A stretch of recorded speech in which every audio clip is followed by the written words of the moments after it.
Let's talk about the defenses to crimes. Self-defense, justifiable use of force. All right. So you can use force to protect yourself or the person of another.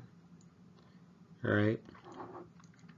You can also use, so we're going to separate into deadly force and non-deadly force. So you can use non-deadly force to protect properties. Right?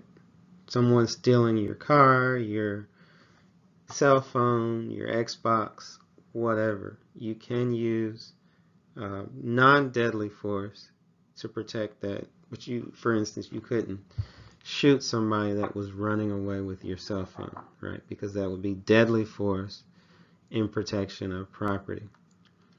You can, however, use deadly force if you believe that someone is going to cause a serious bodily harm to you. All right? And there's a lot of law here around. Law, which Ohio is a stand your ground state, basically states that there's no duty to retreat, basically. You can stand your ground if you are threatened. Someone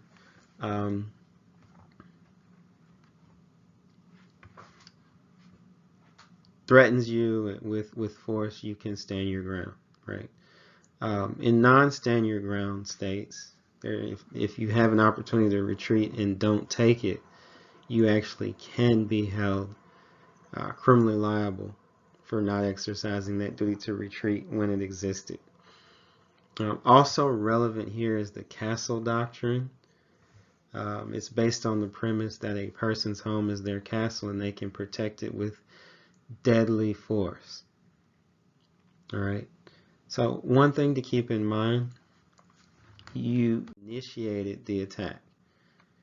You can't claim self-defense if you were the initiator. So if you threaten somebody or even hit somebody and they hit you, you can't hit them back and claim self-defense.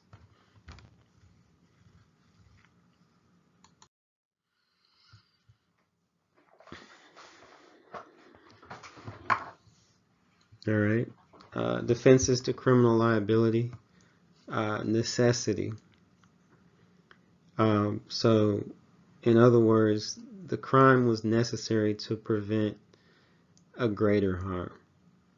All right. And that's hard to think about in the abstract, but I've got several examples that we'll run through in class to illustrate that point.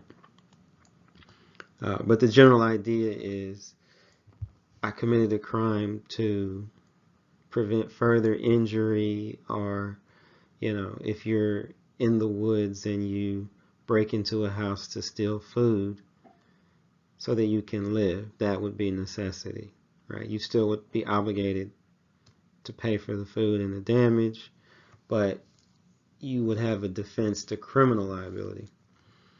Insanity makes for great TV. Presumably you've seen Not Guilty by Temporary Insanity on TV, and that's an actual thing. So if you suffer from mental illness to the degree that you cannot formulate intent, then you can commit a crime. That doesn't mean you get off scot-free, although the Hollywood likes to paint it that way. It just means you will be rehabilitated in a state mental facility instead of a prison.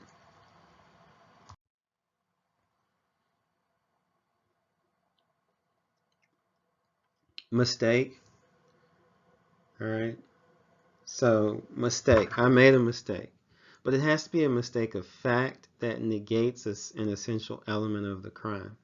So, in class, now we all have ebooks, but several years ago, or back when I was in class, when the dinosaurs roamed the earth, we all would have had books and they would have all looked the same, and we would have lugged them back and forth to class. Well, at the end of class, one period, I pick up the book of my neighbor and walk off with it.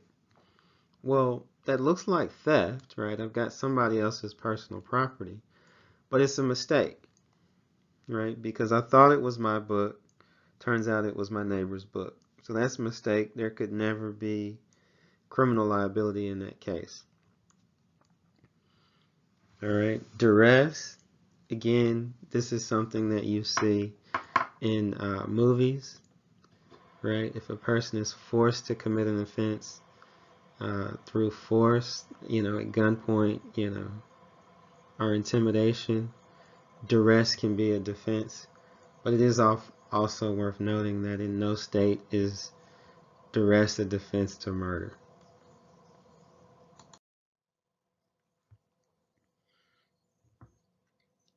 Entrapment. So the idea with entrapment is that you are lured to commit a crime that you otherwise would not have committed. All right. So usually by police action. Police are legally allowed to perform sting operations, but they can't be so attractive that they entice people to commit crimes that they otherwise would not have committed. All right, so that's entrapment. And lastly, statute of limitations, which is if you committed a crime, charges have to be brought against you in a certain time period. Typically, it's 2 years. If a prosecutor waits longer than that, then you typically can't be charged with that. Now, there are some exceptions. Violent crime is typically an exception. Murders, rapes aren't typically subject to statute of limitation.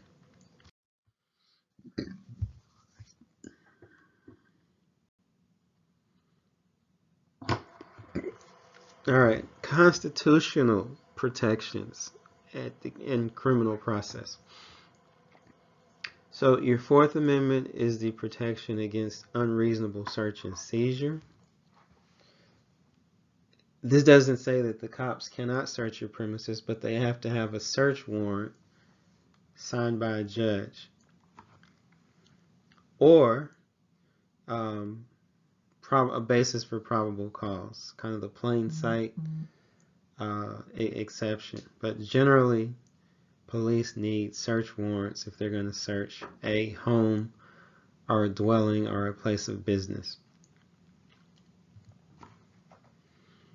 The Fifth Amendment, and the Fifth Amendment actually does a lot, although it's most commonly known for the third bullet point: you can't be forced to incriminate yourself. All right. So you can't be forced to testify against yourself, but you can choose to. All right. Can't be deprived of life, liberty, or property without due process. If you're going to be punished, due process means you go through you get a trial. You have a right to trial by jury. Those types of things. The prohibition against double jeopardy is also in the Fifth Amendment, which means if you are tried, that is, a verdict is rendered, you can't be tried for the same thing. You can be tried for the same incident, both civilly and criminally, which we've seen with O.J. Simpson and stuff.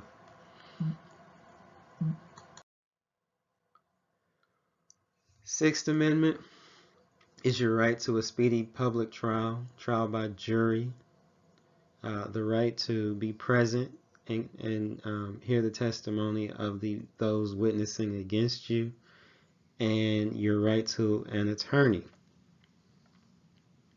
All right. Of course, the Eighth Amendment is the prohibition against excessive bail and cruel and unusual punishment.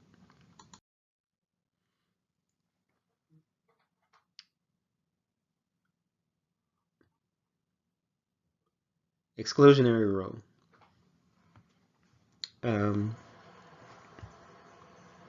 This is also called fruit of the forbidden tree. And this basically says that if police don't follow the rules, like they have improper searches or improper interrogations, any evidence obtained from that process is inadmissible, can't be held against you in court. So that's the exclusionary rule. Miranda rule. Again, this makes for great TV. If a police officer is going to ask you a question, if you're going to be interrogated while in custody, you must be read your rights and informed of the right to remain silent and the right to an attorney. That's the Miranda rule. And there's a story about this case we'll talk about in class. It's actually quite interesting.